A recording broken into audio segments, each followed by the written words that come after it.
Hey everyone, welcome back to the channel. Thanks for tuning in, and in this video we're going to be making some cricket flowers, so let's go.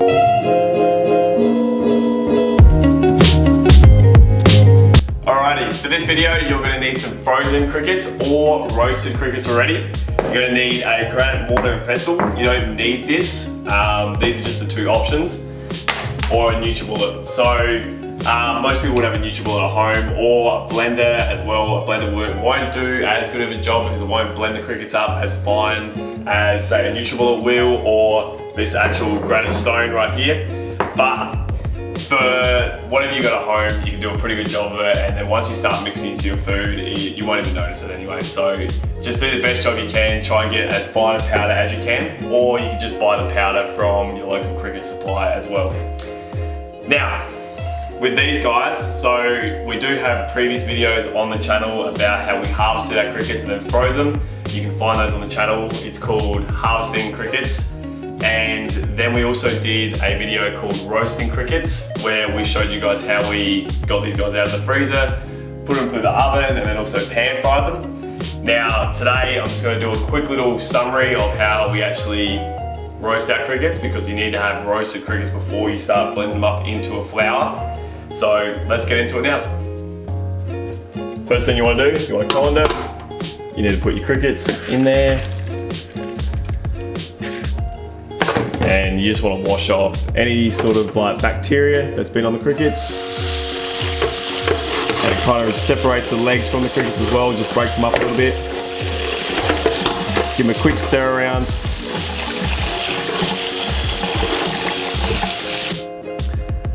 Then you want to get your baking tray and place your crickets on there and evenly spread them out across the tray. Then you want to set your oven to fan bake and 100 degrees Celsius. Then once the oven is ready to go, you can then place your crickets inside. These crickets are going to take about 2 hours at this temperature in the oven. So if you're from America, it's actually 220 degrees Fahrenheit. But here in Australia and for most of Europe as well, they use Celsius. It's at 100 degrees Celsius. So we'll see you guys in 2 hours, and we'll have some freshly roasted crickets ready to make some flour.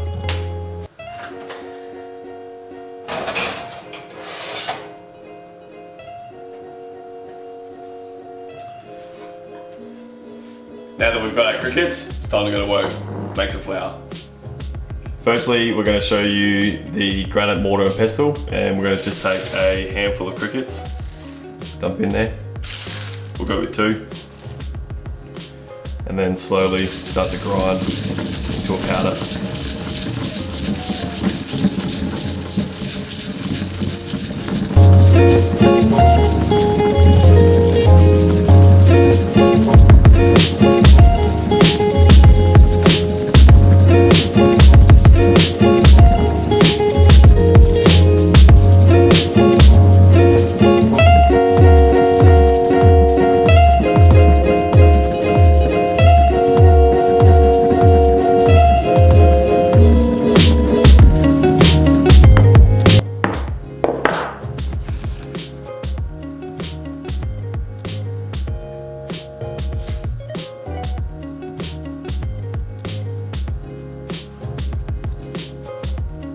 Our next option is going to be the NutriBullet.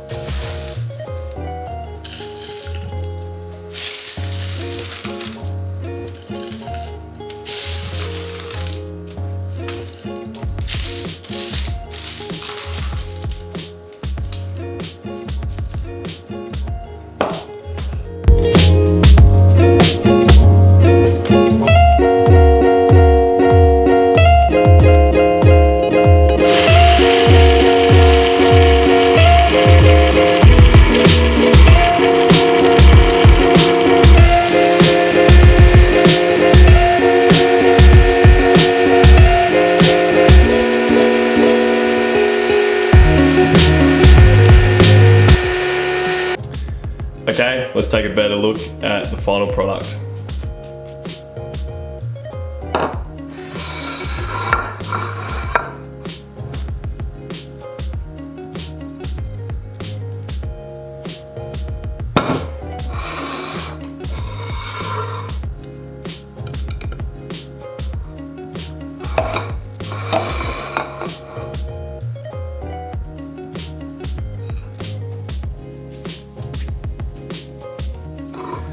As you can see, the one from the stone, it's pretty fine and super usable in all your cooking. But there are just little tiny bits that are a little bit bigger than what you can see with the NutriBullet. This actually gets quite a nice fine powder, which is perfect for all your cooking needs with crickets. Okay, so there you have it. 2 really quick and easy ways that you can make cricket flour at home. And once you get into this stage, it is so easy to add it to all your foods. Just on this plate here, it doesn't look like much, but there's about 20 grams of crickets just in there blended up. So depending on where you get your crickets from, like crickets are anywhere between 60 and 80% protein. So this is just packed full of goodness for you, like iron, calcium, protein, all amino acids, all the essential amino acids that is. Also like omega-3, omega-6 fatty acids, like the list just goes on with seriously like how good crickets are for you. So once you get into a powdered form, it's super easy to start putting into recipes. And then that kind of goes on to what I'll talk about next is, I'm actually going to be putting some recipes up next. So that's probably going to be the next thing that you see on the YouTube channel, will be me cooking here in the kitchen. So I'm really excited to show you guys some recipes that have been put together. And if you do have any other recipes that you think I might like to try with crickets, either roasted or blended up into a powdered form, whatever style of cooking it is, leave them below in the comments or send me a message on Instagram or on Facebook. I'm really keen just to try everything I can with crickets and also other insects. So if you've got any recipes whatsoever, send them through. So that's everything for today, guys. Thank you so much for supporting the channel. I think we must be getting really close to cracking 400 subscribers. Probably by the time this goes up, we might even have it. So thank you in advance, and we'll see you next time. Bye.